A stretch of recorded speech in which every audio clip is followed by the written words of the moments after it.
Mashatile uvumile ukuthi bayazizwa izikhalo zezisebenzi futhi bazozibhekisisa kabanzi. So we're not just attending rallies to make speeches.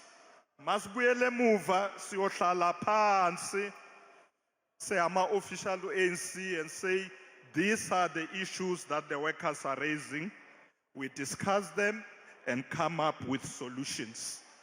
UNdunankulu waseGauteng uthi bazogxila kakhulu entsheni engasebenzi. There is no way we can have this high number of young people that are unemployed. And that's why we are trying to do what we are trying. I mean, we have recruited 6,000 young people. It can be a drop in the ocean.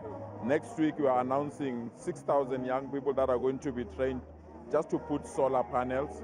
We are also announcing an extra 6,000 that are going to be deployed to clean our towns, to clean our townships, informal settlement and all. KwaZulu-Natal, umfelandawonye wezinyunyana zezisebenzi SAFTU ubungaze usuku Lwezisebenzi ngokukhumbula iminyaka engama-50 kwenzeka isiteleka sezisebenzi ngo-1973 eThekwini. Isiqubulo salombuthano besithi Returning to the Values of 1973. Nalapho izisebenzi zaseThekwini zazibhikishela khona ukusebenza ngaphansi kwesimo esingcono. Ngonyaka owedlule eNorth West umengameli uCyril Ramaphosa wahamba engasayethulanga inkulumo yakhe lapha ngenxa yokungaboni ngasolinye phakathi kwakhe nezisebenzi.